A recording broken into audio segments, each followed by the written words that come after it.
Oh man, this has been the worst day ever. The 2 flights were terrible. I know you guys are just thinking, oh, you just complain and shit, but man, they've just taken my bag and I'm probably not going to get it for 3 days. Man, this is absolute bullshit. Like, I thought I was going to love China, and I know this is just a, 1 day in kind of thing. But, well, this is the most difficult thing I've ever experienced while traveling.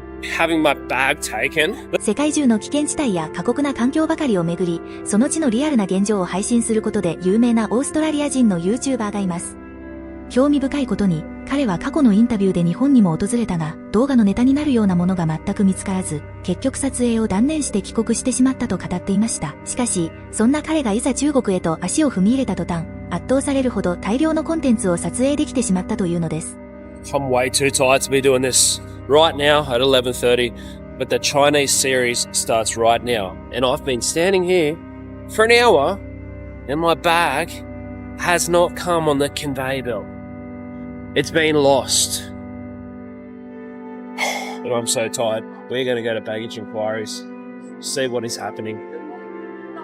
Hello. Who should we talk to? You missing luggage? Missing luggage. Yeah. You too? You're from Melbourne? Sydney. Sydney. Yeah, I'm from Melbourne. Sorry. Oh, okay. So it's not just me, but seriously, man. Oh. Hi, so we Didn't need, come to Shanghai. yeah, so we need you to write an authorization for our Guangzhou staff to authorize them to open your bags and then take the batteries out, and then other things can be sent to Shanghai. When? It depends on the time when the security department of the airport to check and then put something out, take something out, and then. So it's not even in Shanghai. No, it's in Guangzhou. It's in Guangzhou. Yeah. Oh man, this has been the worst day ever. The 2 flights were terrible. I know you guys are just thinking, oh, you just complain and shit, but man, they've just taken my bag and I'm probably not going to get it for 3 days. I've got all my shit in there, chargers. She reckons it could be batteries from the camera, but I doubt it. And now I have to go get a taxi to get to my hotel, and then she reckons I've got to come back and get the bag once they've cleared it. And I had to sign a form that they're allowed to take out what they want. I don't know what it is. Maybe it's like medication that's tipped it off or something. I don't know what it is. But man, this is terrible. It's like midnight. Let's find an ATM and get some money out. Oh. 请输入密码。 Oh, this is fucked. Alright, so it seems my card is now stuck in the machine. Transaction aborted. Now the machine's out of service. This is a joke, eh?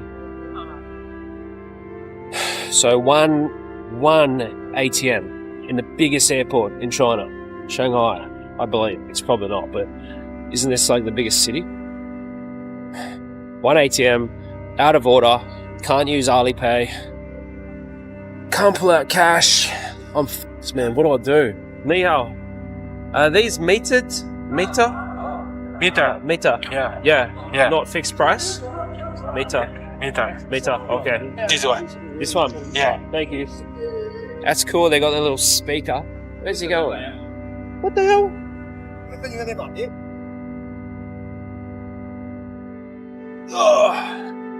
Oh man, ni hao. Do you speak English? No. This is where I need to go. See this address here? You know? Does that make sense to you? Oof. I had to get like a layover kind of thing. Like one flight to one city in China, I can't even pronounce it, and then to Shanghai. So they've decided to take it out at the first stop, and they haven't loaded it on the plane. I mean, I've got crucial, important medication in there I need, so I'm not going to have that for 3 days, which I need every day. I have all my chargers, all my leads. Lucky I've got my laptop, but that's going to run out soon. But what have I got? Have I got a charger? Might have a charger for my phone. Clothing, everything's in there. Alright guys, we're in Shanghai, and it's a little bit underwhelming. I thought this was like the main district here, but let's go check in. Hello, how are you? Entry regulations and visa. I don't need a visa. You don't need a visa. No. Okay. Australia, no visa required. And I'm going to show you what the streets of Shanghai look like. You got this guy smoking with no helmet. We've got this shop here, but we're going to go for a little bit more of a walk. This is not what I expected. Hello. Niama. I expected this place to be going off like crazy. And this is actually meant to be the busy part. Take a look. This is what we're talking. Like, where's a 7-Eleven or something when you need it? Get some Bacardi sweat. But yeah, this is it, guys. This is Shanghai. I feel so weird here in China. I feel so weird. Google doesn't work. Google Maps doesn't work. There's a massive block of all Western media and apps. Cameras everywhere as well. Take a look. So we've been tipped off that there is going to be a SIM card shop down here, and I've got to get a SIM card to be able to get internet. Man, this is crazy. As I said yesterday, they have my bag, and I've got to download this WeChat, which is like their WhatsApp, because WhatsApp is banned here as well as Facebook and Instagram. Then I've got to contact the lady from the airport, see where my bag is. It's over 2,000 kilometers away. So we're gonna try to be positive, all right, guys. Let's just have some fun today. Hey, I was literally just gonna start crossing the road, and then I remembered if you cross here, you're like, that's your social credit score going down. I'm not gonna have one here. I've already had my bag confiscated. I'm not losing points today. Oh, deduct 10 points of this guy. He crossed. I thought in China you meant to wait for it to be green. He's going to be in trouble. Absolutely, cameras everywhere. So I've been trying to find this SIM card shop, and it is not looking good. I just had the most awkward conversation with the guy in the Family Mart. I was trying to explain that I needed to use his Translate app because Google Translate is blocked here, so I can't use my Google Translate. I'm trying to explain to him that I need to use his Google Translate, and he didn't speak any English, and it was really awkward. And I tried to show him a photo, and he just says down this way, which is the way I came. So it's not a great start here in China. A lot of people say, oh, why do you complain in the vlogs and all that? Like, there's a lot of people that haven't traveled. Trust me, like, most of traveling is a lot of terrible shit happening. So I'm documenting the reality, but when it's good, we're going to see that as well. Look at this. This is not the first time I've seen a bike smashed over. Look at this. Just smashed over. I just been walking. I can't find it anywhere. From here about Which direction? 3 minutes. Go down this road. way. There's This nothing way. there. 3 minutes. Left or right? Crossing, Okay. turn right. Thank you. No Thank you. I will try to find it. Thank you. See, why is she sending me to this shop, which is clearly shut? Like, why is she sending me here? China Mobile, 5G, closed. Fucking bullshit, man. This whole place. You can't get a SIM card anywhere. I'm fucking over it. I'm absolutely over it so hard. I can't even connect to any apps with the Wi-Fi. There's another bike on the ground. Why are there so many abandoned bikes? I don't get it. So many scooters just pushed over. Man, this is absolute bullshit. Like, I thought I was going to love China, and I know this is just a, one day in kind of thing. But, well, this is the most difficult thing I've ever experienced while traveling. Having my bag taken. Let's go back to the hotel. Let's show them, and then we're going to have to get like a taxi or something. Man, I'm over this. Been wearing these clothes for 2 days. I probably got to wear them for another 2 days. Not have any of my stuff. Can't find a SIM card. Oh, man, I've never felt like I want to get out of somewhere so quick. Gonna contact the airport, get my bag, and I'm literally gonna get my shit and I'm getting out here. I'm gonna go to Japan or Thailand. Guys, here I am in Pattaya, Thailand. And I guess you're all wondering what happened when I stopped the camera before. And I went through my bag because you're probably wondering, what did they take? Well, they removed a number of batteries, but they also left a number of batteries there. I had 2 batteries for my 360, they removed 1. I had 3 batteries for my Sony, they took 2, but they left the biggest battery of all, which was my GoPro Volta stick, which is a huge battery, and they left it. So it's almost like they had to take something and they just quickly took it and marked it off and returned my bag. So I've got no idea. We are here in Thailand, the land of the free. Much more enjoyable for me than China. 実は、莫大な報酬と引き換えに C 国の資金援助を受け、両親を捨ててプロパガンダ動画を作る YouTuber が一部存在します。しかし、彼らと全く対照的な道を歩む人物もいます。例えば、C 国に10年以上滞在し、政府高官とも関わっていた YouTuber のセルペンザ氏です。彼は長年の滞在で隠された真実に気づき、現在では C 国のリアルな闇を暴く発信者に転身しました。その代償として C 国への入国を禁じられ、命の危険にさらされるという壮絶な経験もしています。命がけで発信する彼が、ある日特定の YouTuber を痛烈に批判する告発動画を投稿し話題を呼びました。名指しされた人物は、急に C 国を絶賛し擁護するコンテンツを配信し始めたのです。さらに驚くことに、人権侵害が国際問題化する新疆地区へわざわざ赴き、何の問題もないとアピールする不自然な動画まで公開していました。My friends, I highly doubt. Just for my first day here in Xinjiang, I highly doubt that all this false claims about genocide against the Uyghurs, it's not true, my friends. Listen, it's absolutely not true. Here's the proof. The Uyghur people over here are really at peace, man. But when you walk past them with a camera like what I do right now, they kinda look at you weird because there's so many damage done by Western media in this beautiful area that these people don't really like it if この用語動画を見る際、YouTuber 本人ではなく、ぜひ背景を歩く通行人に目を向けてみてください。彼らの顔立ちや服装をよく記憶に留めておいてほしいのです。なぜなら、不気味なことに同じ人物が何度も繰り返し映像に映り込んでくるからです。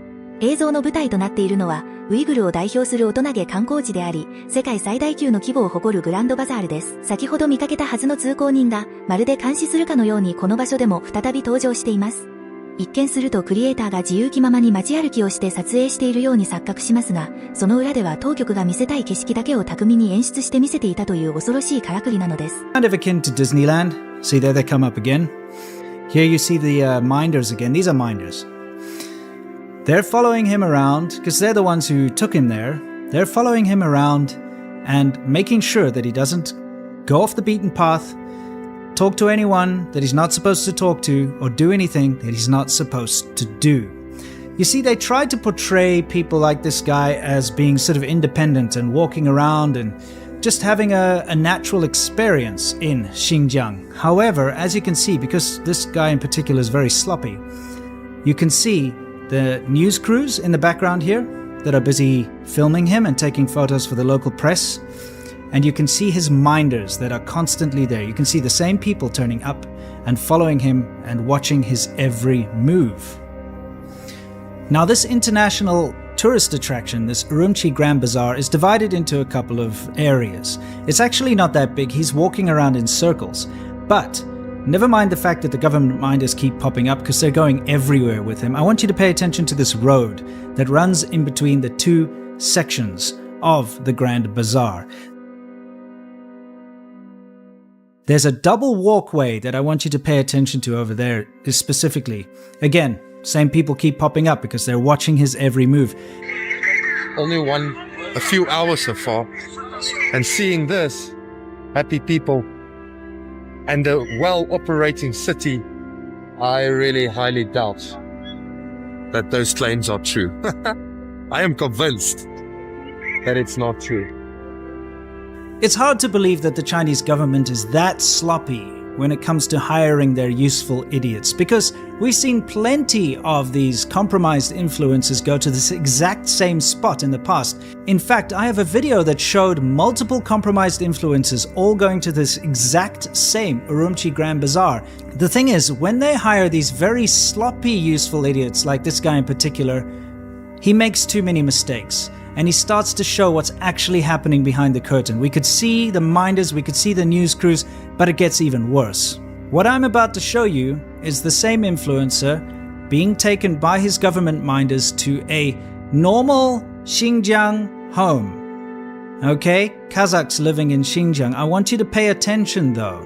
While they're trying to do the usual, let's show the world that the people in Xinjiang are happy and they've got lots of food on their table and everyone just dances for whatever reason, because as far as the Chinese government is concerned, the only thing Uyghurs and Kazakhs and minorities in China do are wear funny clothes and dance, because that's all they want to show. Oh, and have big elaborate feasts always laid out on a table. You'll find that in all of these fake propaganda, genocide denial videos out there. I want you to pay attention though to the minders, the government minders outside the window looking in. Not only them looking in from outside, but also in the room. You've got two female government minders, one on her phone in the background and one sitting on the bed. Just pay attention. Ladies and gentlemen, the party is heating up in this ordinary Kazakh house. Woo! That's pretty awesome. Wow, check it out. Wow, they're even moving a table now. Now the party starts, my friends. Woo-hoo! Let's go. Hey! This is cool.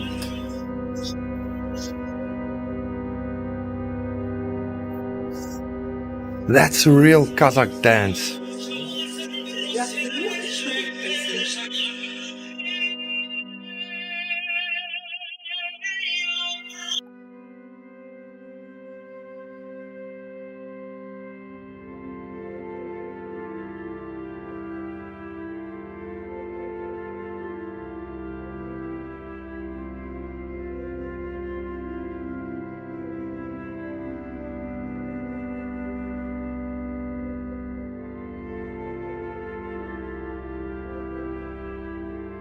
Paid influencers go to these cherry-picked tourist sites to go show everybody that everyone in Xinjiang is happy, and you tend to see not only the same places but the same faces all the time, like this old man that they all use as a prop in all of their videos. You start to see how despicable it all is. Not only is what the government doing despicable, but the influencers themselves who take part in this genocide denial propaganda, they are even more despicable because they know what's going on. And if they're too dumb or too thick to see what's going on around them, then they have no place trying to tell anyone else about what's going on around them.